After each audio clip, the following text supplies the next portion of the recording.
अस्सलाम वालेकुम। मैं हूं डॉक्टर अरहम शब्बीर। आप मेरा यूट्यूब चैनल देख रहे हैं। आज का सवाल पूछा है मोहम्मद इस्माइल साहब ने नारोवाल से, और वो पूछते हैं डॉक्टर साहब, गुर्दे की पथरी दोबारा ना बने, इस हवाले से क्या एहतियाती तदाबीर इख्तियार की जा सकती हैं। देखें, गुर्दे की पथरी कई टाइप्स की होती है।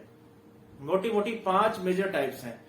तो जिन लोगों को गुर्दे की पथरी का मर्ज है, उनको ये चाहिए कि सबसे पहले तो अपनी पथरी का टेस्ट कराएं, उसकी कंपोजिशन का टेस्ट कराएं, ताकि पता चले कि किस किस्म की पथरी उनको बन रही है। 5 जो मैंने बयान की कि 5 मोटी मोटी किस्में हैं, उनमें सबसे पहले तो कैल्शियम स्टोन्स आते हैं। इसमें कैल्शियम फॉस्फेट स्टोन्स भी हो सकते हैं और कैल्शियम ऑक्सलेट स्टोन्स भी हो सकते हैं। दूसरे नंबर पर स्ट्रूवेट स्टोन्स होते हैं। ये actually magnesium ammonium phosphate stones होते हैं। तीसरे नंबर पर यूरिक एसिड स्टोन्स होते हैं, जो कि ज्यादातर गाउट के पेशेंट्स को यानी गंठिया के पेशेंट्स को बनते हैं। चौथे नंबर पर सिस्टीन स्टोन्स होते हैं। और 5वें नंबर पर कुछ ऐसी अद्वियात होती हैं जिनके इस्तेमाल से जो है गुर्दे में पथरी बनने के रिस्क में इजाफा हो जाता है। तो ये 5 मोटी मोटी मेजर टाइप्स हैं गुर्दे की पथरी की।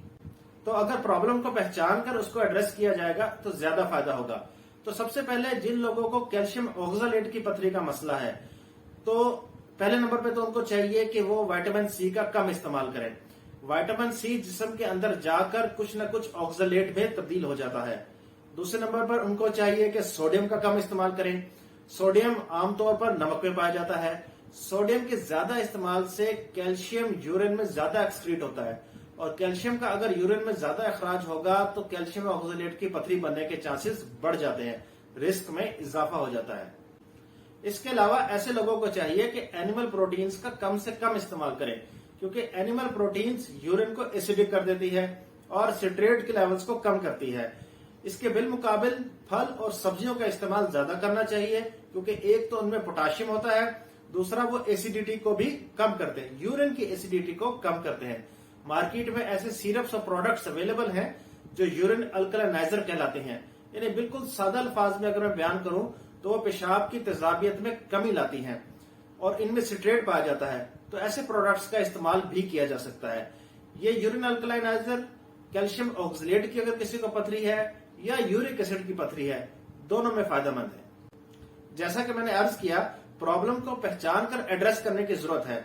अगर किसी को कैल्शियम फॉस्फेट या स्ट्रूवेट स्टोन्स हैं, यानी मैग्नीशियम अमोनियम फॉस्फेट के स्टोन्स हैं, तो ऐसे लोगों में यूरिन को उल्टा एसिडिफाई करने की जरूरत है। पहले मैंने अर्ज किया कि कैल्शियम ऑक्सलेट या यूरिक एसिड स्टोन्स के केसेस में यूरिन को अल्कलाइज करने की जरूरत है, जबकि इस केस में उल्टा यूरिन को एसिडिफाई करने की जरूरत है।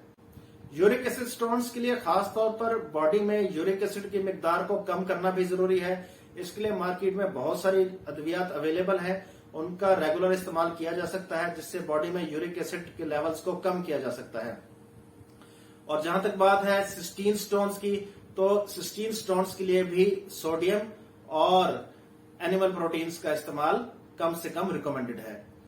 अब कुछ जनरल बात कर लेते हैं। तो पथरी चाहे किसी भी किस्म की हो, पानी का ज्यादा से ज्यादा इस्तेमाल पथरी बनने से महफूज रखता है, इसमें मददगार है। तो सवाल ये पैदा होता है कि कितना पानी इस्तेमाल करना चाहिए।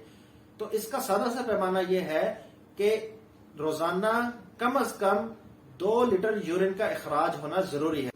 इसलिए खुलासा कलाम यह है कि गुर्दे की पथरी के साख्त के एतबार से अपने डॉक्टर या फार्मासिस्ट के मशवरे से मुनासिब ग़िज़ा का इस्तेमाल कीजिए। तो इस्माइल साहब, उम्मीद है आपको आपके सवाल का जवाब मिल गया होगा। इस वीडियो को शेयर कीजिए। मज़ीद तिब्बी, तहकीकी और मुस्तंद मालूमात के लिए इस चैनल को सब्सक्राइब कीजिए और बेल आइकन पर क्लिक कीजिए। Thank you very much.